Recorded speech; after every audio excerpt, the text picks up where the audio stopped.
Thank you, everyone, for joining this morning or afternoon if you are based in the EU. We're really excited to have you join us today for this webinar on the EU forced labor regulation. There's a lot to talk about.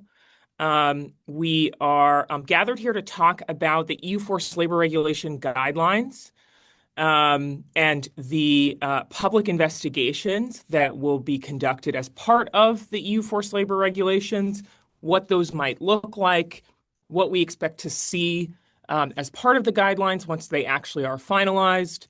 The deadline for those guidelines to be published is June 30th, so we're coming up on the deadline for the Commission publishing those guidelines. So we're going to talk about what is in the drafts that are being circulated in Brussels now. There are two drafts in circulation currently, a draft for competent authorities and a draft for operators. And then we're going to talk about how the EUFLR compares with other forced labor regulations, specifically the US forced labor ban, which is really its closest comparison. So thank you all for joining us today. As a quick reminder, many of you have joined our other webinars, but throughout the conversation, if you have any questions, please feel free to use the Q&A function at the bottom of the Zoom screen. You can submit questions either anonymously or not. If we have time towards the end of the webinar or throughout, we'll make sure to get to your questions. If there are any that we miss, we will attempt to follow up with you in writing, or you can always email us.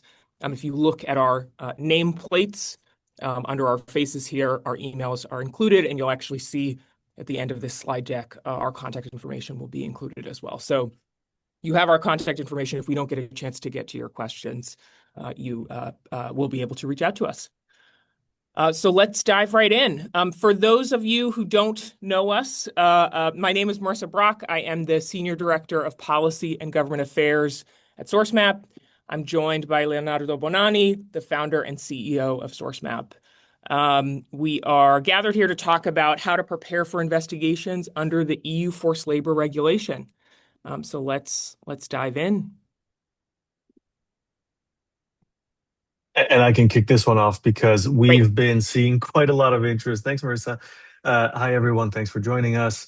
We're running a series of webinars this summer on the various EU regulations that are all imminently about to be enforced, EUDR, EUFLR in particular. We are seeing hundreds of people attend. So just as a call out, so Sourcemap is a software company. We made the first software for forced labor due diligence for US regulations. We assist our customers in a variety of regulatory applications, CS-DDD, digital product passport, EU forced labor, US forced labor, EU deforestation. The list goes on. But in every case, just so you know, we are providing this presentation for informational purposes only, to help you understand the upcoming law. As a matter of fact, the law will be updated. It will change. In fact, we're expecting some significant updates at the end of this month. And any company that is embarking on a regulatory trajectory to comply with this law should consult with legal counsel before making any decisions. Okay, now that that's out of the way. We're going to go through the history of forced labor regulation only insofar as it's relevant for this EU forced labor regulation. A lot of the attendees of this webinar are international in business footprint, and so many of you may already have programs in place to comply with US Customs and Border Protection importer guidance to prevent goods made with forced labor from entering the US. And so you may already have a lot of the know-how that you need to comply with the forthcoming EU forced labor regulation. That being said, for those of you that aren't right now experienced with US CBP forced labor enforcement, this law was enacted in 2022. It's quite sweeping. It allows for a series of enforcement mechanisms that the EUFLR does not.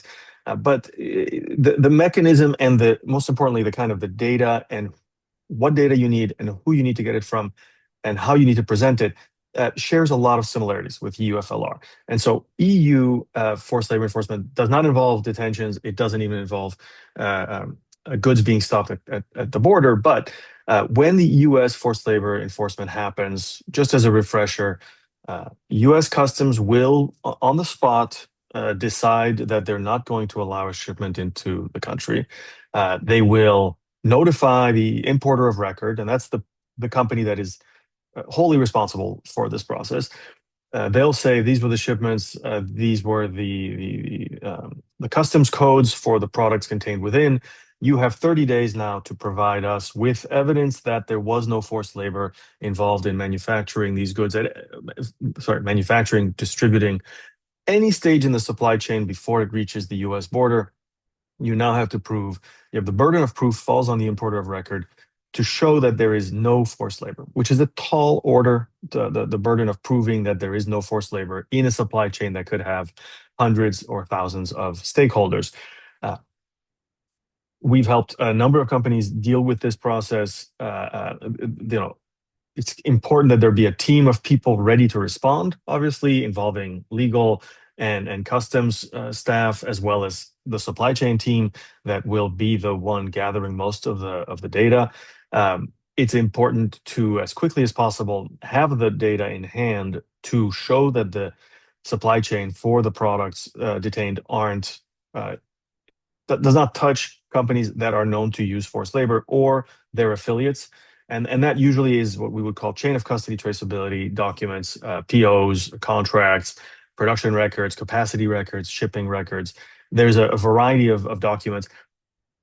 They need to be stitched together with a supply chain map that shows how all the suppliers work together to produce these goods.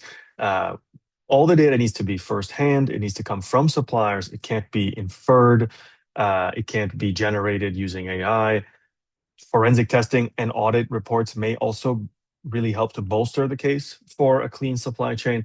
And then last but not least, all of that data needs to be packaged, passed through your legal team, and then submitted to CBP through an online portal, a digital intake that has been released just a few months ago. And so all of it is under a very tight control, very short time. Certainly, we can get chain of custody data in 5 days, but that is a all hands on deck kind of situation. So it's always better when you've mapped and traced your supply chain before such a detention happens. I'll hand it over to Marissa to segue into how this compares with the EUFLR. Great. Yeah, I think that for folks who, as Leo said, have not had to think about the U.S. forced labor ban compared to the EUFLR, there are some really distinct changes or differences between the two, and we really want to highlight those today. The regulators that put together the EUFLR, they really did consult regulators on the U.S. side. They consulted CBP, they consulted FLETF, which is the Forced Labor Enforcement Task Force, which includes the Department of Homeland Security, among other U.S. agencies, in the forming of the EUFLR to figure out what made sense for a European Union regulation, particularly to figure out what made sense for a global forced labor ban as opposed to a really targeted forced labor ban, which is what we're looking at when we look at the U.S. forced labor ban. So let's look at what are really the similarities, the key similarities between the two. Both of these, of course, are bans on products made whole or in part with forced labor. They both have that whole or in part language verbatim in their legal text. That, of course, means exactly what it sounds like. If any component of the product was made with forced labor, even the tiniest component of the product, that means that the product is illegal. So that language is really specific and intentional and is included in both regulatory texts on both the US and EU side. They both require full supply chain mapping, to the farm, to the mine, to the point of origin. And they both require complete chain of custody to respond to customs authorities on the US side and to investigators on the European Union side. We'll talk about that in a little bit more detail in a moment when I dive into what the investigations might look like on the EU side. And then finally, this is a really important piece. Regulators behind both the U.S. forced labor ban and the EUFLR have referenced similar reports and texts to assess forced labor risks and targets. By that, I mean, they're looking at which parts of the world might have higher risks of forced labor, which products might carry a higher risk of being made whole or in part with forced labor. We know this because we've spoken directly with folks at the European Commission who are drafting the guidelines for the EUFLR. We know that they are referencing things like the U.S. Department of Labor list of goods produced by child in forced labor. I've hyperlinked this in this text here, and we'll provide this after the webinar. If folks have not seen this, you can also easily Google this. But this is a document that the USDOL put out that contains a large number of products that have been found to contain a higher risk of being made with either forced or child labor or a combination of both. On the EU side, they do reference reports like this, which were referenced as part of the U.S. forced labor ban as well. So these are really what we're looking at in terms of similarities. The differences are actually really distinct. While the similarities, of course, when we're looking at how we look at compliance and what information needs to be compiled are really critical, and I think are important, because if you're already complying with the U.S. forced labor ban, you're already doing the majority of what you need to do to comply with the EUFLR. The differences in terms of how these are enforced are actually really, really important. So we're going to talk about those here. The U.S. forced labor regulation is actually an import ban. That means that it is enforced at customs. So as products are actually crossing into the United States, U.S. Customs and Border Protection is detaining those goods at the border. So importers will be tasked with, providing information to Customs and Border Protection as products are detained or seized at the border. They are responsible for the cost of holding those goods in a warehouse as they are being investigated, as they are being detained and seized by U.S. Customs and Border Protection. They can then the importer can either immediately return the goods, essentially return to sender. They can re-export them out of the U.S. if they do not want to contest the detention or seizure, or they can, of course, contest the detention or seizure by providing the appropriate information to Customs and Border Protection. And that's that information that Leo shared on that first slide as we opened the webinar. On the EU side, this is not an import ban, which is important because this is part of the reason why the U.S. Trade Representative actually included the European Union as part of the 60 countries and territories under its Section 301 investigations for countries and territories that don't have a forced labor import ban. Obviously, we know the EU has a forced labor ban. That's exactly what we're talking about here. They've already passed this law. It's going into effect in December of next year, but it's not an import ban. So it's not a ban as products are crossing the border. Investigations can be launched after products are already on the market. They could be on the market for years, and then an investigation is launched, and then the products have to be withdrawn from the market if forced labor is found to be a part of that product's manufacturing. So that is a pretty distinct difference between the two regulations. Another big difference is on the U.S. side. The U.S. forced labor ban does target specific regions of the world. We're all aware of this. The EUFLR is a global ban on forced labor. So the EU competent authorities can investigate forced labor, whether it is happening or it has been accused to be happening within the European Union. The member states are responsible for investigating claims that are happening within the member states. And then the European Commission is responsible for investigating claims that are happening basically any other part of the world, collaborating with the governments in those countries. So it's a much more sweeping ban on forced labor. And because investigations into EU products can be conducted after the product is already on the market, as I said, constant mapping and tracing is much more important on the EU FLR side. It's much more critically important when we're thinking about how you respond to investigations. When we think about that in practice, if an investigation is launched by competent authorities on the EU side, the information that you might have if you are mapping and tracing your products, if you are not doing that constantly, it would be outdated by the time an investigation is launched. And so in practice, constantly mapping and tracing your high-risk products is really critical for compliance with the EUFLR. Otherwise, you would not have the information that you need to respond to authorities in a timely manner. This increases the risk that your products, might be found to be non-compliant and then ultimately be withdrawn from the market. And then finally, a key difference is that rebuttable presumption. This is something that is heavily associated with the U.S. forced labor ban. On the U.S. side, there is a rebuttable presumption of forced labor for products that are coming from certain regions of the world. That means exactly what it suggests. The burden of proof is on the importers on the U.S. side to prove that forced labor is not occurring. On the EU side, the burden of proof is actually on the competent authorities to prove that a claim of forced labor is valid. So claims can be made that a product is made whole or in part with forced labor. Competent authorities and investigators then are responsible for proving that that claim is valid.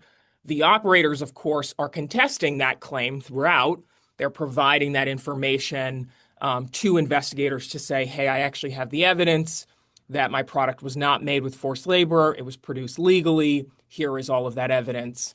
But the burden of proof, again, is on the investigators to prove that forced labor actually was occurring. It's not the same as on the U.S. side, where they're operating from a presumption that forced labor already has taken place if products have passed through the XUAR in any capacity. So that is really a key. Those are really the key differences between these two regulations. What I want to take a moment to do here is talk about what we've seen in the draft guidelines for the EUFLR. I know this is really something that we're all eagerly awaiting the final version of. As I mentioned, the finalized guidelines are coming on June 30th. The Commission has also suggested that they will publish industry-specific guidelines. These will not be published by June 30th because they're not on the same timeline for this. They don't need to publish the industry-specific guidelines by June 30th. They only have to publish the general guidelines by June 30th. But they have suggested that they will also publish guidelines for specific industries and products that they consider high risk to further provide a little bit of guidance for companies to adopt a risk-based approach to their due diligence. So, it remains to be seen when that would come out. Obviously, the regulation does not go into effect until December of 2027, but that will be really helpful for certain industries and certain products. So, to talk a little bit about these draft guidelines. For folks who haven't seen these, I'm happy to share these in follow-up, these documents. Again, the finalized versions will come out on June 30th, but two drafts have been circulating in Brussels. There are the guidance for competent authorities, which essentially give them guidance on how to determine, how to launch an investigation, which is essentially an investigation in two parts. I'll talk about that in a moment. And then the guidance for operators, which is really basic guidance on what to provide competent authorities once an investigation is launched. As Leo mentioned, these guidelines are absolutely going to, these drafts, I should say, are absolutely going to evolve by the time we actually see the finalized version. So take with a grain of salt what we're going to walk through today. We absolutely expect more detail to come out by June 30th because what's in these drafts, I think, require a little bit more, particularly on the guidelines for operators in terms of what they need to provide to competent authorities.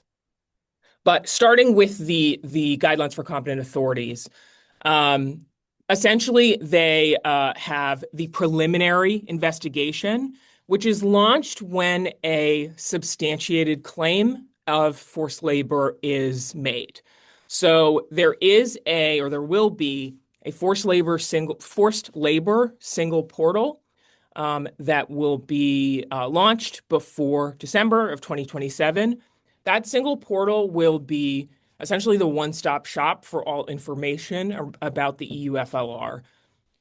Anonymous claims into products that have potentially been made whole or in part with forced labor can be submitted via this single portal. This is also the portal by which, when an investigation is concluded and a product is found to be made with forced labor, the public will have access to the products that have been connected to forced labor and the companies that are associated, the operators, I should say, that are associated with those products. There is specific information that the Commission has said will remain confidential in terms of that public information that's on the single portal. They do want to maintain some business confidentiality, so they wouldn't publish, for example, the entirety of a company's supply chain associated with a product, even though they will have already investigated a company's supply chain associated with that product. That is considered confidential information. That would not be available to the public, but the product and the operator associated with that product would be public. So once a claim into forced labor is made, competent authorities would have to determine whether this is an investigation that is worth launching. Essentially, they need to determine, is this a valid claim? Is this worth actually looking into? I think we all can assume there probably will be a lot of claims made. Claims can be made by parties that might have intimate knowledge of, the product supply chain. They can also be made by NGOs. They can really be made by anyone. So this does mean that, in theory, competent authorities are going to be getting a lot of claims to sift through. They're not going to be able to investigate all of these. They need to have a really clear criteria into what is worth investigating and what is not. So that criteria needs to be determined, and they need to look at the scale and severity of the forced labor claim. They are looking at state-imposed forced labor, which is the definition by the ILO as sort of the most severe forms of forced labor. But they're looking at the scale and severity of the suspected forced labor as sort of the first criteria to determine whether the claim is worth looking into. Then they're looking at the quantity or volume of the affected products placed or made available on the EU market. I do think this is an important thing to call out because this does suggest that larger companies would be bigger targets here in terms of investigations. Companies that are placing larger quantities of goods on the market are just obviously going to be bigger targets in terms of investigations and potentially have their products associated with forced labor in the single portal. So definitely something to think about in terms of products that should be getting ahead of due diligence prior to the regulation going into effect. Next, they are looking at the share of the product suspected to have been made with forced labor in the final product. So again, that whole or in part language is really important. Even the smallest amount of a product being associated with forced labor is considered illegal under the EU standards. But they are looking at what is actually the share of that product in the the claim that's being made.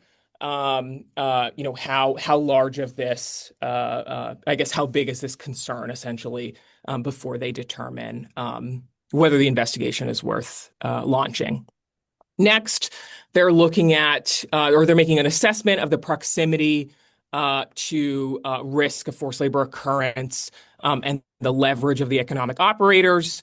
And then finally, they're looking at the size and economic resources of the operators and the complexity of the supply chain. So again, larger companies, potentially bigger targets here. This final piece is really important because as this is noted in the guidance, the reason that this is important is not only are they looking at potentially how big of a problem this is, they're also looking at, does the economic operator have the resources to fix the problem? So again, the larger the company, the higher the likelihood that an investigation would actually be launched. So in the preliminary investigation phase, companies, economic operators, I should say, essentially have an opportunity to first respond to competent authorities before a full investigation is launched. This is that stage where essentially competent authorities reach out to them and say, an investigation is going to be launched into a product, or a claim has been made into a product in your supply chain. What evidence do you have that this product has not been made with forced labor? So the first round, the preliminary investigation, economic operators are essentially providing competent authorities with the due diligence that they conduct into their products. So this includes, what due diligence laws are they complying with? So this can include things like CSDDD, any other national laws that they comply with that have a human rights component, a social due diligence component, any ethical business conduct that they are adhering to, any guidelines of the EU Commission, particularly those on the due diligence for economic operators, any due diligence guidelines or recommendations of international organizations that operator has complied with. They can provide this to competent authorities and say, hey, we've actually been doing this for the past X amount of years. And then any other meaningful due diligence or information related to forced labor in their supply chain. So this is really broad, but they can really provide any amount of information that they have in the preliminary investigation phase to essentially stave off the formal investigation. However, if that information is insufficient, this is when competent authorities would launch the formal investigation.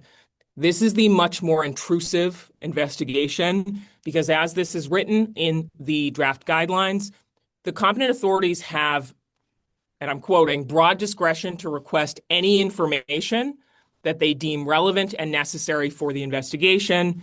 This can include information identifying the products under investigation, information identifying key actors within the supply chain, including the manufacturers, producers, suppliers, importers, exporters of the products under investigation. And the operators must provide any information that is relevant and necessary for the investigation within the deadline set by the competent authority. So this final piece is really, really important, and why we're really emphasizing here how critical it is to be constantly mapping and tracing for products, your high-risk products under EUFLR, because the competent authority has the discretion to set the deadline under the formal investigation phase. If you do not have any information around your high-risk products and an investigation is launched, you will not have enough time to pull this together in, a short amount of time. If you're starting from zero, you have not even mapped any information about your products. And, you have to respond to a competent authority in, let's say, 30 days.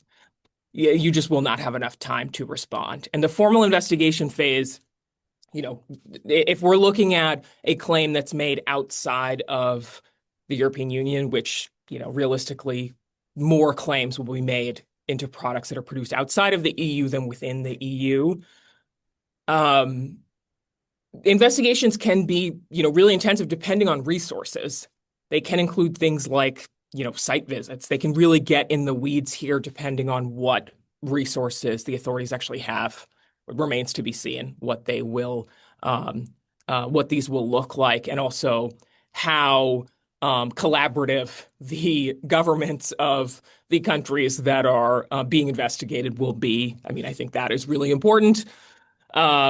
But these can be really, really intensive investigations. And again, because this deadline is set at the discretion of the investigator, it is really critically important And to, I want to chime in to underscore what you're saying here yeah, because for everyone to remember it, the uh, so on the one hand, we know the EU has a tendency to enforce regulations against large companies that it feels like making an example of. This law is extremely uh, broad, and it's very hard to, if whistleblowers can initiate an investigation, if NGOs, if any worker grievance can trigger an investigation. Essentially any company is exposed, and the bigger, the most visible company, the more exposed they will be. That number one. Number two, and I'm not sure that the EU is fully aware of this, but if you ask a company to map their supply chain a year ago or 2 years ago, that supply chain is no longer, doesn't exist anymore. So the if an investigation happens, even just 90 days, 180 days, a year after products started to come into Europe, and the company that is under investigation now scrambles to try and find out, what was the chain of custody for those products, it's very unlikely that they'll be able to find that data because the people who know, who have that information aren't there anymore. There is no public repository for supply chain of custody data. Anything beyond tier one is completely in the dark. And so either you're capturing your supply chain map and traceability information on a continuous basis, or you essentially you won't be able to pull together the evidence that's needed for an investigation that happens. So with the US enforcement, the fact that there's a 30-day window on the shipment means there's a good chance that the importer and the exporter and the upstream suppliers are still there, and they still have a commercial relationship. They're still willing to share data. But beyond a few months, the supply chain is not there anymore, and there's no way to document it. So it does make, interestingly, a case for much, much more stringent, at very least, supply chain mapping, knowing your indirect suppliers, and then in the most high risk cases, actually tracing and collecting all those documents. Because if it's a high risk region, it's a high risk industry, or it's a company with affiliations to companies that use forced labor, then you're going to have to do the additional due diligence of proving that the manufacturing and distribution and shipping happened within capacities that are in those transaction documents. Or you can't go outside the volumes, the dates, the payments that make sense, because those are the kinds of reconciliations that the investigation will ultimately look for to prove a clean, forced labor-free supply chain. Sorry, I'll let you keep talking. no, absolutely. And I think this kind of wraps up the sort of discussion around the draft guidelines. As I said, there will be some changes to these drafts as we get closer to June 30th. As I mentioned, these drafts have been circulated amongst regulators in Brussels with the intent of receiving feedback and suggesting changes before the June 30th deadline. We already know that some of the feedback has been a little bit more specificity to some of the elements that are in the draft guidelines for economic operators. So I hope to see a little bit more there. We're eagerly awaiting this deadline of June 30th to see what the official guidelines look like, and also to see, when hopefully the industry-specific guidelines, if those actually do come to fruition before December 2027. I see that there are a few questions in the chat. I did want to address just a couple of questions that I was seeing, just to make a few comments clear. So I see there were a few questions on just whether or not the U.S. forced labor ban is a global ban on forced labor versus a targeted ban.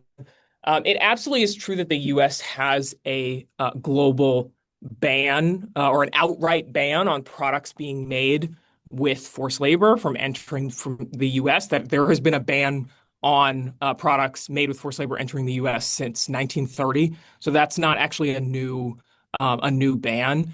When we refer to the targeted ban on products made with forced labor, we are specifically referring to the UFLPA because the EUFLR, really regulators who were drafting the EUFLR were looking at the UFLPA as the law that they were sort of comparing the EU forced labor ban to.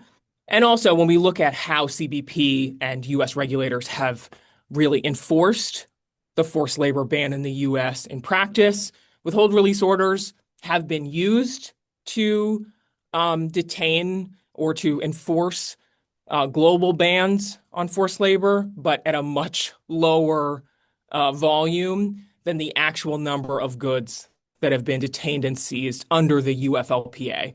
So in reality, the UFLPA has been used as an enforcement mechanism, a much more targeted enforcement mechanism for the US forced labor ban, since 2022 than this global ban on forced labor that the US has had for a much longer time. So just wanted to make that clear when we're actually comparing these two laws. We're looking at the UFLPA versus the EUFLR. Of course, the US does technically make products made with forced labor illegal.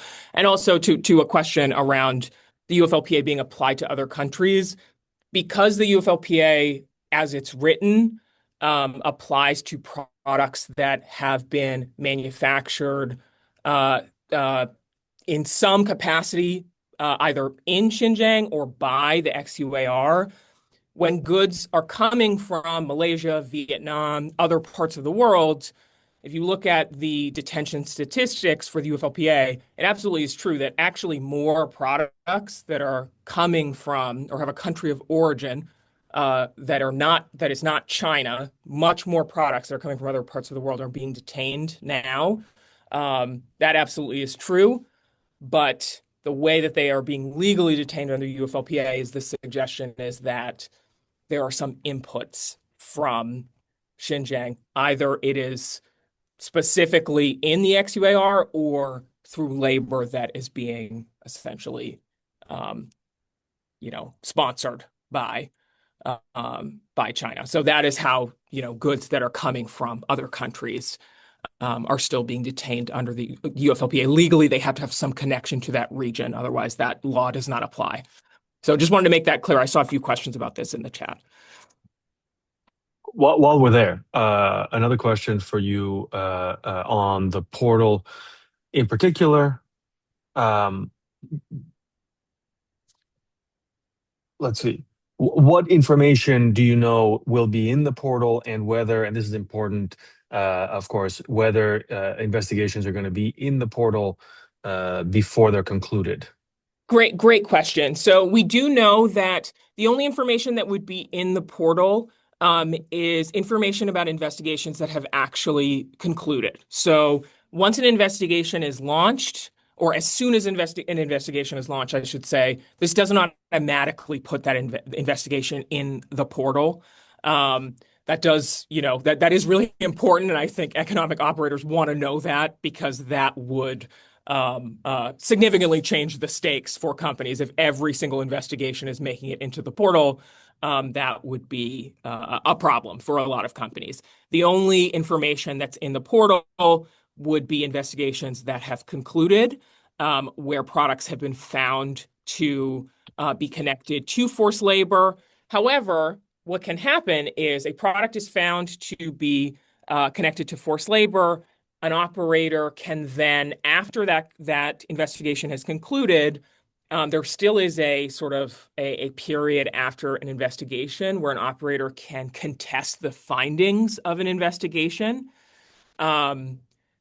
That information can also make it into the portal if there's a revision where the product is, I don't want to use the word exonerated, but, for lack of a better word, essentially exonerated. From the information we have, all of that information can still be in the portal. So there is, in theory, a scenario where you have a product that has been found, to be connected with forced labor. You're then able to disprove that that was the case. The investigation was found to be incorrect, and then that and all of that information would still be in the single portal. But to be very clear, just because an investigation is launched, that wouldn't automatically make it into the portal. It's just concluded investigations.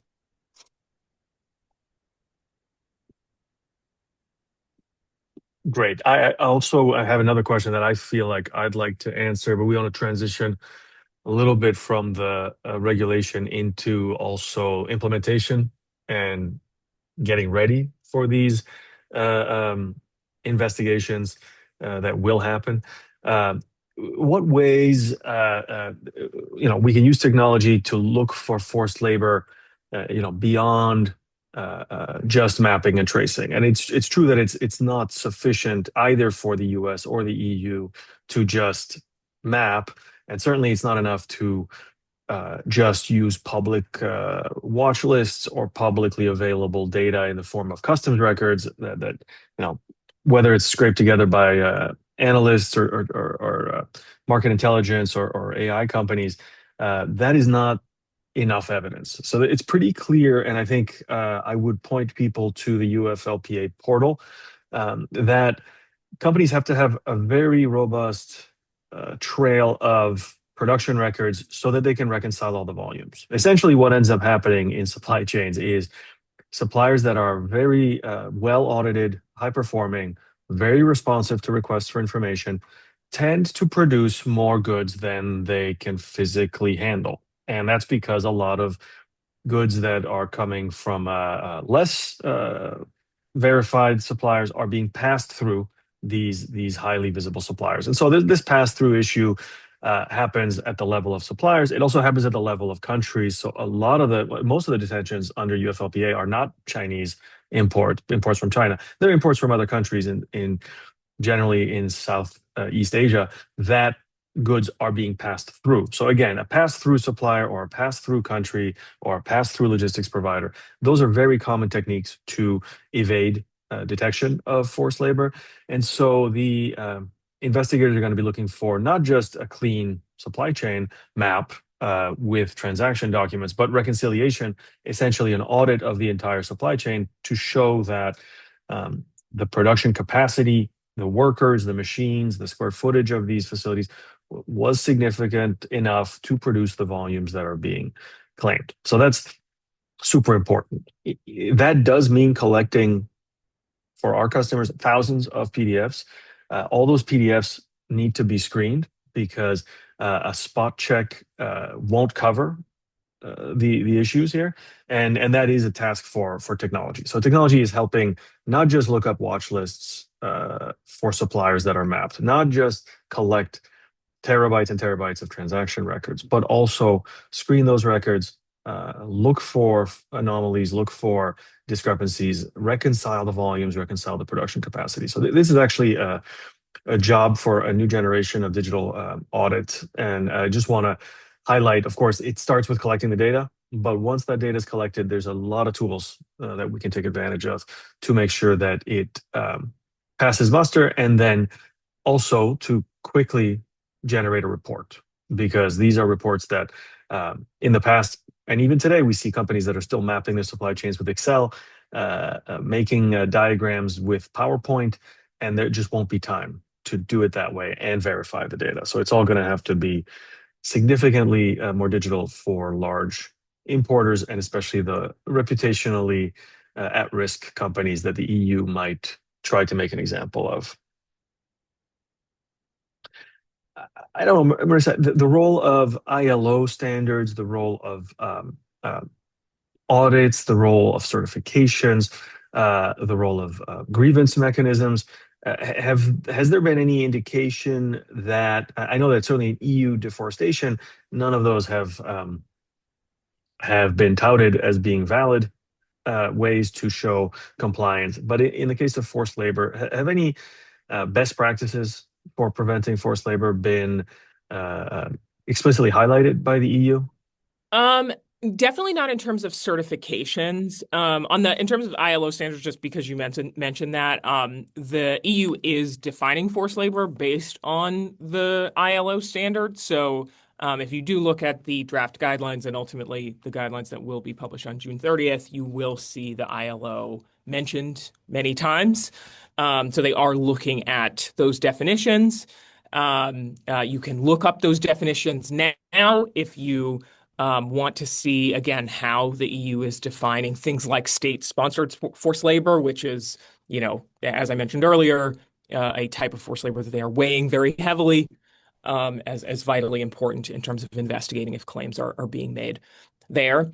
Certifications are not explicitly mentioned in this version of the draft guidelines. We don't ultimately know whether those will come into play in the way that they have when we're looking at things like the EU deforestation regulation. However, as we talked about the preliminary investigation phase, this is me just speculating, but I can imagine that as part of the phase where operators can respond to investigators and say, here are some things that my company has been doing to, conduct due diligence into our supply chain to ensure that forced labor is not occurring. If you have certifications where, that the entire point of those certifications is to ensure that your supply chain is forced labor free or that your products are responsibly sourced, that I'm sure could be used as part of the evidence that is being used to show that your products are forced labor free. I absolutely would not use that as the only evidence because that is not referenced in any way in the guidelines as being sufficient in any capacity.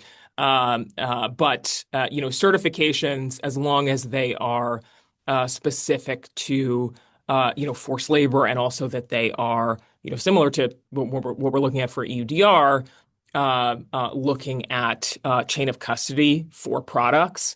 That does demonstrate that you are conducting proper due diligence for those products and monitoring, the products changing hands and its path throughout your supply chain. So, that could ultimately be used as a form of evidence of the due diligence that you're conducting. Do we know anything about a limit on how long an investigation could go for? Good question. Not at this stage. I do ultimately, I feel confident that they probably will put limits on how long investigators can look into products just for the sake of resources, quite frankly. That's not something that I believe has been communicated as of yet, but I wouldn't be surprised if that does be announced, and if that is announced at some point. Another question is, and I think I know the answer to this one, but the EUFLR won't be able to ban products from any particular parts of the world, right? No, it is completely a global ban on forced labor. There are no specific regions of the world where products are banned from entry into the European Union. I mean, for other reasons, the EU does have bans on certain products for sanctions for other reasons that are not related to the EUFLR, of course. But no, for this particular law, it is not a targeted law where they are able to say products specifically coming from this region or this country are not allowed entry into the European Union. Um, just a couple of questions are revolving around this. Again, this question, and I think it's a reiterating the importance of tracing, so mapping, traceability, but also the importance of having a human rights due diligence process. Do we have any idea? I know I have some examples from our work, but what the EU expects as evidence that you have a human rights due diligence process in place at your company? Yeah, great question. I mean, this can really be varied, but if you have codes of conduct that you require your suppliers to sign, this is something that actually companies are already doing for legality when you're complying with the legality component of EUDR. ensuring that all of your suppliers meet a specific code of conduct criteria. There's also, again, chain of custody data collection that companies are doing for specific products to make sure that they are meeting that specific due diligence for forced labor. This really does vary. This isn't really standardized when we're looking at forced labor due diligence. So this can really take a lot of forms depending on the company. But it really does depend on the company. It can also be, in the preliminary investigation phase, is there a responsible sourcing element to the company where, a company is committed, I should say, to responsible sourcing, and what specific commitments have been made? What are the criteria to meet those commitments? Again, this is company specific. This is not something that, would be standardized across companies, but can you demonstrate that you have met those commitments? If there's actually evidence that you can provide that those commitments those commitments have been met, then that's something that absolutely can be and should be submitted to competent authorities during the preliminary investigation phase. Great. There's a technical question, but these are great for complicated supply chains. We assume a lot of the documents are going to be collected in different local languages. Mm. Do we have experience in terms of what regulators expect companies to do when the transaction documents, the contracts, and others are in fact in local languages that are not spoken in Europe? Good question. This has not been communicated in the guidance. I can speak to what is mentioned in the CBP importer guidance. Obviously, most of those documents are being collected in local languages. In the importer guidance, it does say that it is recommended that documents are translated into English. When we're looking at the EU, obviously, there's 27 member states within the European Union. There are quite a lot of languages spoken within the European Union.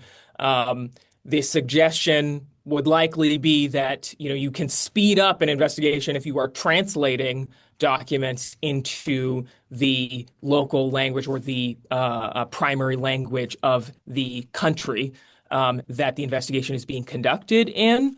But that's not something that's explicitly mentioned in the guidance yet. If we compare it to what is in the CBP importer guidance, that may be something that makes it into the finalized guidance. But that is something that's absolutely in the CBP importer guidance. And we do know just from experience that they do strongly suggest that documents are translated into English when possible on the US side. We're getting a lot of questions about the latest privacy regulations in China in particular that seem to be directly at odds with EU and US requests for information. Mm. I'll address these to a degree. I'm happy to get your take on it, but there's nothing new under the sun. There have been regulations that have essentially prohibited companies from complying with what governments perceive as laws that are discriminatory against that country. And by the way, those regulations exist in Europe and in the US as well. So any law that a country considers illegal, it's illegal for a company to comply with that law. Mapping and traceability are not tied to forced labor in any way. These are, frankly, conditions of doing business for risk-savvy companies. And if your suppliers won't tell you who they are and where they buy from, then you have an operational problem, which is that you have no idea whether that supply chain will be able to dependably provide high quality goods. And so you have many more reasons than this upcoming regulation to ask for and expect to receive information on where things come from. all of the companies that we work with obtain traceability and mapping data from everyone in the world. Uh, no country stands out as not providing information, and all of that information is provided under general operational uh, risk requirements, and all of it is useful for all sorts of reasons, not to mention, quality control and on-time delivery among them. So we position mapping and traceability as conditions for signing contracts with suppliers. And of course, any company that won't tell you where they are and where they buy from is the highest risk you can possibly be, because not only are there potential forced labor issues, there's potential sanctions issues, there's potential contamination, counterfeiting, adulteration, waste and abuse issues along that supply chain. So it's unacceptable for companies not to provide information on where things come from. That being said, it's very important to be global in requesting traceability. It is the only way to effectively root out any non-compliance is to trace products from every country. The products are rarely exported from the place where problems happen, though usually the problems happen several tiers upstream where the supply chains are not documented. And it's important, for a variety of reasons, including in our interpretation compliance with all of these regulations, that all of this data be collected as a matter of course on a regular basis, not episodically, not singling out any specific suppliers for supposed risks, and as a matter of course for contracting qualification. And in that way, then it's really a competitive uh, disclosure. Companies we've seen are very eager to provide visibility when it becomes part of the onboarding qualification process for new customers in Europe and North America. I don't know if you have any thoughts on this, Marissa. No, I mean, I completely agree. I think that looking at this as part of your company's due diligence is really the way to view this. I think the reality of the situation is there will always be laws made, or retaliatory laws, frankly, passed in response to certain legislation that countries might not particularly like. But I think that the way in which data is collected is really important. And viewing this as just your standard due diligence, making sure that you are not targeting specific suppliers, specific regions, that really is the way to the way to go. And frankly, I'm not sure if you mentioned this already, Leo, but in the immediate aftermath of the UFLPA passing, there was legislation passed by China that I think that the assumption was that this would make it impossible to get data from suppliers in China, and it did not. That was not the result at all. So, I think the reality of some of this legislation that passes as a result of some of these forced labor laws is more to make a statement than to actually, prevent data from leaving the country. So I think again, the way in which data is collected is, as Leo said, really, really important. I know that we are essentially at time here. We have a lot of unanswered questions in the chat, but as we said, I don't know if you want to put our contact information up at the on that final slide. But for anyone who didn't get a chance to ask their question, please feel free to email us. I know we got a lot of engagement in this webinar. Really excited to continue talking about the EU forced labor regulation. We have this big update coming on June 30th. We'll obviously have more content and potentially webinars around then once we have an update with the finalized guidance. But please feel free to reach out to us. We did also want to announce that we have another webinar coming up on the EU forced labor regulation, or excuse me, the EU deforestation regulation. For those of you who did participate in our EUDR webinar 2 weeks ago, again, we had a lot of questions that we didn't get a chance to answer at the end of that webinar. So we wanted to have a part 2 webinar to make sure that we address some of those outstanding questions. So that webinar will be on June 24th at 9 a.m. Eastern time. 3 p.m. Central European time. So please feel free to join us. We'll send out a registration link to that in follow-up. Thanks, everyone. Thanks, See you in everybody. 2 weeks.